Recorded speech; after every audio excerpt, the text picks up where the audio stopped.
So the CEO of Google's AI team just said something that actually did shock me. And it shocked me so much that I literally had to take around 2 days off from uploading because I think the monumental scale of change coming is one that most people haven't grappled with yet. So let's take a look at what he said and why this is so shocking, and then I'll dive deeper into the video. I actually don't think they fully understand the monumentalness of what is being built. AI designed drugs and cures for really terrible diseases. We're only just a few years away from that. The energy becomes free or cheap, right? And then suddenly the nature of money even changes. We don't want to have to wait to the eve before AGI happens and go, you know what, maybe we should have thought about this a bit harder. Okay? No, we should be preparing for that now. As you can see there, it was a pretty fascinating statement. He said we should be preparing now and we shouldn't wait until the eve of AGI to get things done. And it was a really interesting statement because the level of change coming is one that is actually shocking, like actually shocking. And throughout this video, I'm going to be raising several points and concerns, which are things that I think you all should be thinking about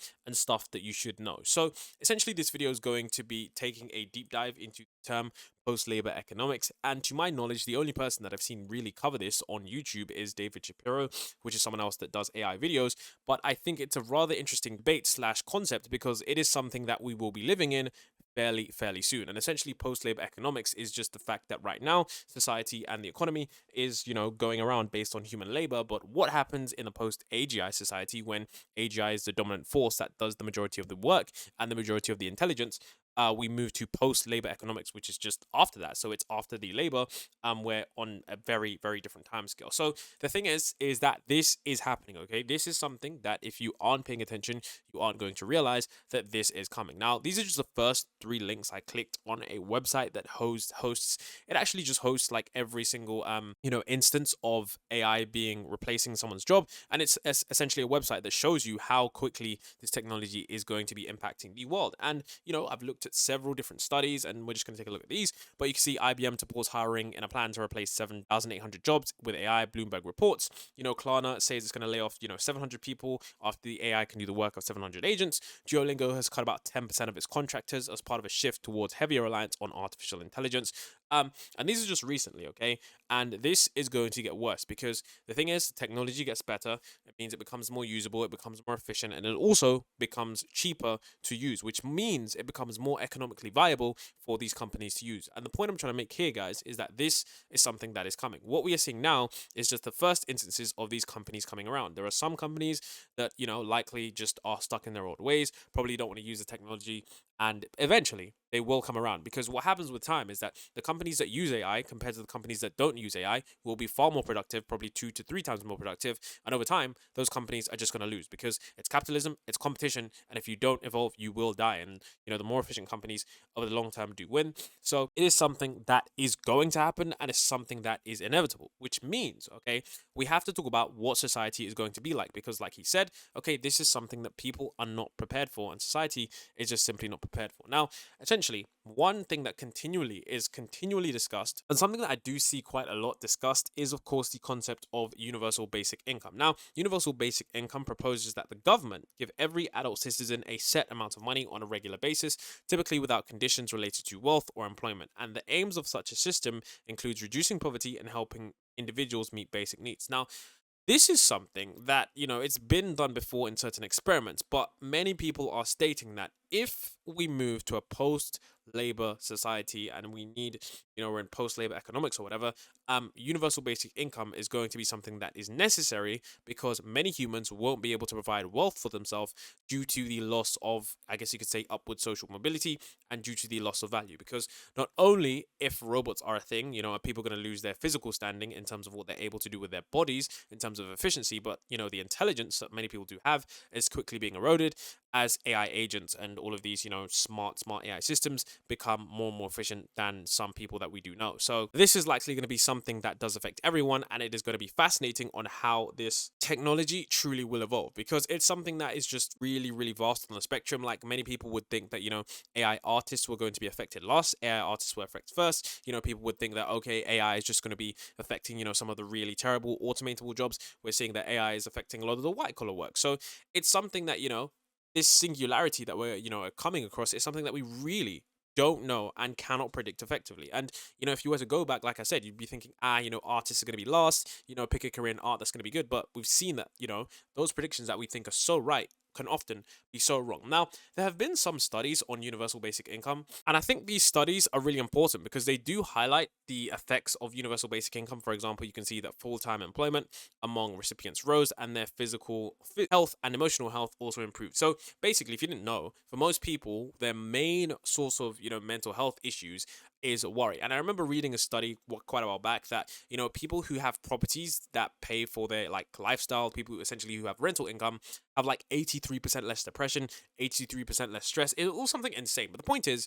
that, having a universal basic income improves people's mental health by a significant amount. And there was some also, statistics here that I think are really, really important as well. And you can see that there was an experiment in Finland, and it said in the Finnish experiment, people on the basic income reported a large and statistically significant improvements in key drivers of well-being, the importance of impact of four well-being factors. So you can see mental health, that's where it had the most impact. And of course, the other ones here, like employment and trust, it didn't really matter. So the point is that this is something that will likely need to be done, okay? Because it is something that is going to happen regardless, okay? Job losses are going to happen.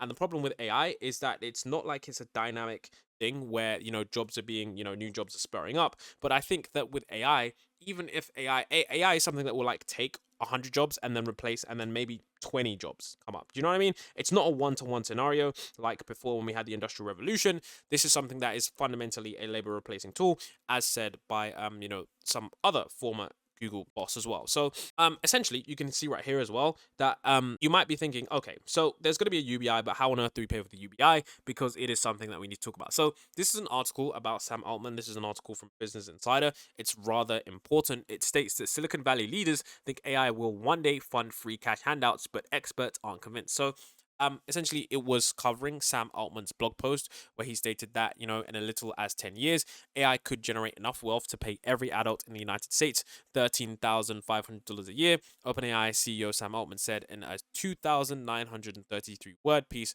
called Moore's Law for Everything. But critics are concerned that Altman's views could cause more harm than good and that he's misleading the public on where AI is headed. Now, you can dive a little bit more into this article. You can see that one of the crazy things about this article was what Sam Altman actually said. You can see that he actually said that artificial intelligence companies could become so powerful and wealthy that they're able to provide a universal basic income to every man, woman, and child on Earth. Okay, he said that's how some in the AI community have interpreted the lengthy blog post. And as little as 10 years, yada yada yada. But the crazy statement from this was that he said, "My work at OpenAI reminds me every day about the magnitude of the socio-economic change that is coming sooner than most people believe." You got that right, guys.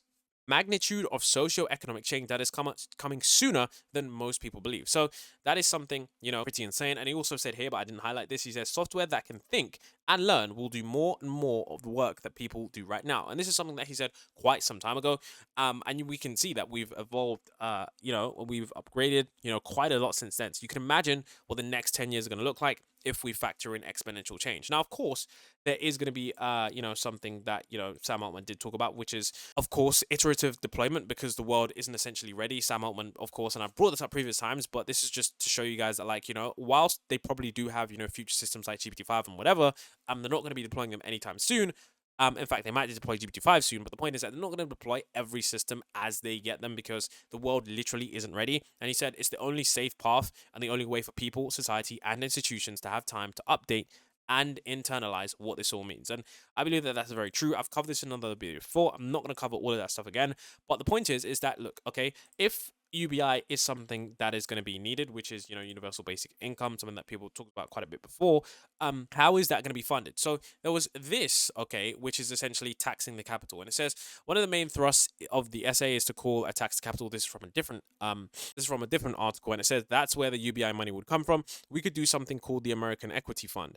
The American Equity Fund would be capitalized by taxing companies above certain valuations, 2.5 of their market value each year, payable in shares transferred to the fund, and by taxing 2.5% value of all privately held land payable in dollars, he said. All citizens over 18 would be getting an annual distribution. And basically what he's saying is that, every citizen would therefore increasingly partake of the freedoms, powers, autonomies, and opportunities that comes with economic self-determination. Poverty would be greatly reduced, and many people would have a shot at the life they want. The point here is that essentially, because all of these AI companies are going to be making ridiculous profits, what some people are suggesting, well, there was a paper, and I've covered this once, I think, before, but essentially this paper, it covers, and I'm going to show you guys right here, this paper called the windfall clause. Essentially, I think it's probably one of the best scenarios, but I don't know how on earth we're going to get people to agree to this, but essentially, it says here, okay, so if the third is that if companies themselves decide to donate a large share of their profits, this was the key proposal of a landmark 2020 paper called the windfall clause, released by the Center for Governance of AI in Oxford. The 6 authors notably include a number of figures who are senior government officials at leading labs. And the idea is simple. The clause is a voluntary but binding commitment that AI firms could make to donate a set percentage of their profits in excess of a certain threshold to a charitable entity. And they suggest that the thresholds be based on profits as a share of the world's gross world products, or essentially the world's entire economic output. The point is that if these companies are going to be making so much money, okay, the point is that like if everyone's going to be unemployed and these companies are able to like be so efficient where you need 3 people to do the work of like 300,000, they're going to say like, look, okay, if you're making that much money off your software, whatever, there's going to be a certain tax, and because of your company's making like, let's say making like $10 billion in profit every single quarter, that is going to be taxed because of AI, and then that taxed money is going to get redistributed to those in those positions. And essentially, you can see right here, properly enacted, the windfall clause could address several potential problems with AI-driven economic growth. The distribution of profits could compensate those rendered faultlessly unemployed due to advances in technology and mitigate potential increases in inequality and smooth the economic transition for the most vulnerable.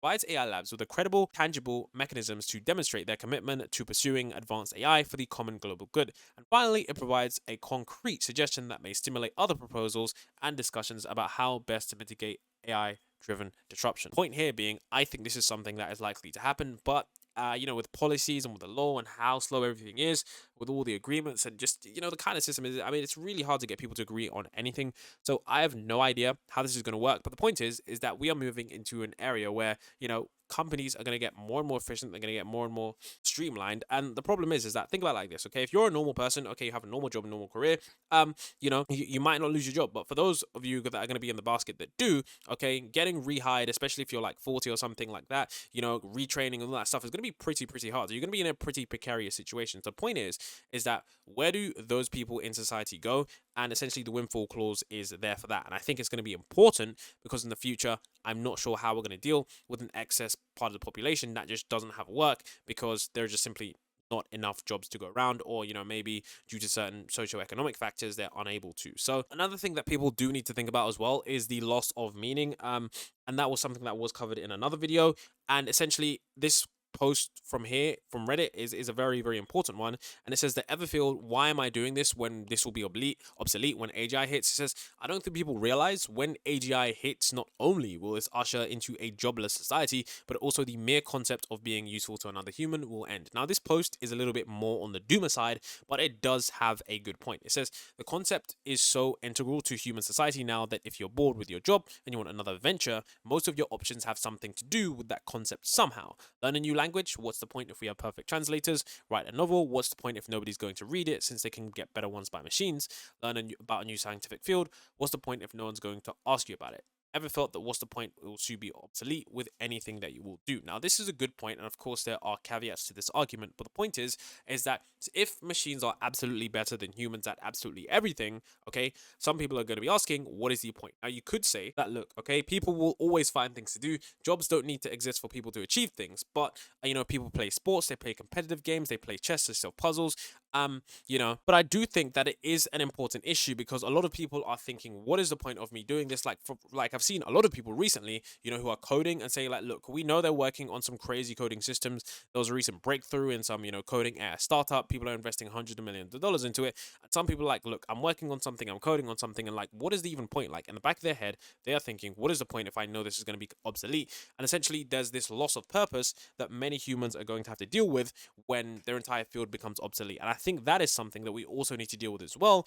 because like, Demis Hassabis said, society literally isn't ready. So I do hope the transition is smooth. Like I said before, with Sam Altman stating that, he's going to do iterative deployment with the systems, it does make sense. But I think the loss of meaning is also something that people will have to grapple with. And it definitely was something that I did grapple with for a couple of days when, reality did set in. Because, a lot of people lose their identity because essentially, think about it this: if you've always been an intellectual and then machines are suddenly smarter than you in absolutely everything you do, what are you anymore? That's, a real I guess you could say a loss of identity, because being smart is no longer who you are, because if some machines are so much smarter than you, it's pretty hard. Like if you're a writer and then all of a sudden every writing job that you had previously is just taken by ChatGPT, it's going to be a crushing self of sense worth, because something exists now that can completely do what you do way quicker, way easier, and way cheaper. So that is something that people will have to grapple with. Now, one of the things I think most people don't realize, and I think even some people in the comments, is that that we're moving at a rate that, like, once AGI is here, that's when the real trouble will set in. And I think that most people aren't ready for this scenario. And the video isn't about generative AI tools, whilst those are crazy. This post here kind of does talk about it, and AGI is the point at which things do change.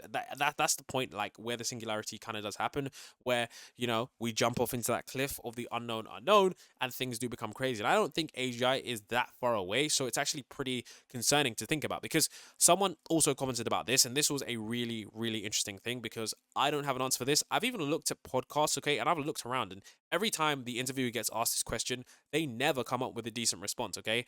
And trust me, I've looked around, and even in the Demis Hassabis interview, the answer that he gives isn't exactly that concrete. I mean, I'll talk about it in a moment, but essentially, the post here states that I'm not sure people are thinking enough about social upward mobility evaporating. Midterm, if you're an intellectual, you can provide, the value to make money, acquire resources, and, improve your family's life. But that's going to be gone. If you want to get an intellectual job, there's going to be none. If you want to start a business, what can you provide that AGI can't? If you're thinking a physical labor business, you can bet your bottom dollar that 100 million other people will be competing to do the exact same thing. In the long term, all value to society will be provided by self-learning mobile robots capable of providing all physical and intellectual labor infinitely better than anything you could possibly do. And think about it like this, okay? The point this post here is trying to make, I'm not going to read the entire thing, okay? Is that, like, think about it from this standpoint. Let's imagine a world where AGI is here, okay? And it's virtuoso AGI, which means it's better than 99.9% of humans at everything, which means, okay, anything that can be done in the physical realm by a human robot is here and can be done, and anything that can be done on a computer is going to be done 10 times faster for 24 hours, okay? Think about it like this. If you're coding, the AGI can code, with 100% accuracy, and it can code 24 hours a day. So you're completely out of a job. And if you were doing something like plumbing or something like that, they have robots that are just completely agile. The Boston Dynamics robot, they dropped a new one, and it's cheap and it's fast and it's there, okay? Think about it like this, okay? The point is, if that is society, okay, how on earth do you be socially mobile? Like, how do you move upwards in society? Usually you get a job, you make money, you save money, you invest, and then you can do better for yourself. But the point is that, how on earth are you supposed to move up? And it says, how does that work? And someone did post the interesting question. It says, not just the absence of upward mobility, but the absence of hope for upward mobility. This is going to crush people's psyches. And this video isn't a doom and gloom video. This video is not to be like, look, the end is near, the end is near. I think the future is definitely going to be exciting, because one of the things that Demis Hassabis actually talked about was, he said that, the nature of society is going to change so much that maybe some of these issues won't be issues, because, with all the scientific breakthroughs coming through, maybe robots are just going to be doing everything. Maybe the entire society just changes. I have no idea. The point is that, there are so many different questions, and once AGI gets here, it really is a singularity, because this is a true concern. And of course, there's just a lot that is going on. Now, of course, the nature of money is going to change as well. And I think that is something that we also need to prepare for, because I think as well, the tokenization of assets is going to come into it. And I always thought that crypto was pretty useless until I really did research about this. And essentially, digital asset tokenization is just a process whereby ownership or rights of an asset are represented as tokens and stored on a blockchain. And the point why I'm bringing up tokenization, where you can have fractional ownership, is because in the future, finance is definitely going to change. And tokenization is probably going to be one of those ways, which is going to be interesting as well, because essentially, if we have like this AI world where AI is going to be powering the blockchain, I'm guessing due to the nature of these intelligences, it's likely that, the value of money is going to change, because not only is capitalism going to fundamentally change, but there's also going to potentially be UBI. So the kind of system that we're, operating right now is going to change completely. And also people are stating that, land ownership may change, which is why tokenization is going to be there. There's just a whole realm of possibilities that we really aren't thinking of. Now, I do want to also state that, is it all doom and gloom? No, of course it's not all doom and gloom. Of course the future isn't horrible. There's going to be some major great things, like for example, the medical improvements, the, improvements to education, being able to get a personalized tutor so you can understand the world and those kind of things. I think those are really important, and those are the things that people should really be excited about and really be pushing for, like, the health breakthroughs that are going to come from, AGI type systems. And of course, I do hope that in the future, maybe there's some kind of AI system that's able to give you a personalized health report immediately rather than having to wait for appointments for a doctor, because we've seen with previous research that this is something that is really, really effective, like Google's Amy system that was able to outperform clinicians. So I think that in the future, those kind of things are going to be really, really cool. And of course, the ability to create whatever you want with these generative AI systems or with these AI agents, you're going to be able to do a lot of things that you weren't able to do before, which means you can also create economic value for yourself if you're able to think creatively and pull things together. Now, of course, you could argue that, AGI could just do that instead. It could create a company instead. But at the end of the day, there's always going to be industries that, are going to be non-affected. For example, healthcare professionals, people don't want a robot rubbing on their legs. I don't know about you guys. I'm not trying to insinuate anything weird, but I just know that, if I am in a situation where I need recovery or rehab, I'm always going to want a human there. And of course, teachers and educators are always going to want to be human. For example, counselors and therapists, people helping you to grapple with the situation. I do think that certain people in, lawyers, judges, certain people in politics will still remain in their roles. Of course, social workers, community organizers, entrepreneurs, innovators, personal service providers. There are still many industries in which, people are still going to thrive. For example, the entertainment industry is still one that's still going to thrive, although it might change due to Hollywood and stuff like that. But I still think, the sports and stuff like that is still going to be there. But the point is that, it's not all doom and gloom. But I do think that, we need to move quicker and as quickly as we are in terms of AI development. And since it was something that I was thinking about, the fact that, I was watching a podcast and then that guy was saying that stuff, Demis Hassabis, I just thought that, I might as well give you guys this video because it is something that we aren't prepared for currently. And I think, OpenAI have realized that, and they were like, look, society just isn't ready for, if we drop this next level system, the masses of job losses, the ability for people to comprehend how good these systems are. And if you've watched my videos previously, you'll know that with the Sora release, they literally said, look, you guys aren't ready for what we have in store. So we kind of released Sora to show you what is capable. And I think that goes to show us that, these governments that are in charge really need to, buckle up, because the amount of economic change that's going to happen, we really need to make sure that society has a smooth transition into whatever new economic system we are going to implement. So with that being said, what do you guys think about society? Do you think job losses aren't going to be there? Do you think, it's just something that is transitional, and it's just, instead of replacing people, people are just going to transition from one industry to another? Do you think UBI should happen? Do you think governments are even going to do it? Because some people are debating that it might not happen and people are just going to be screwed. And do you think that the windfall clause is something that should be done? I think this is definitely something that should be done, and it does make sense. But either way, I'm someone that is always optimistic. I don't think there's any point to being a doomer. I mean, it doesn't help anyone. Certainly doesn't help yourself. So with that being said, I'm looking forward to the future, and I'm just going to be, looking for opportunities, because if you're in this space, if you're watching these videos, you're going to be the first person to understand and identify key opportunities where you can provide economic value for yourself. So I would just recommend doing that and staying up to date, because a lot of people aren't really paying attention. They are watching this video. This video might not get that many views, but the point is that you're here, you're someone who's early. So I would stay up to date with the stuff, and that way you can at least provide yourself the best opportunity for whatever the future may be. And with that being said, for this, I'll see you in the next one.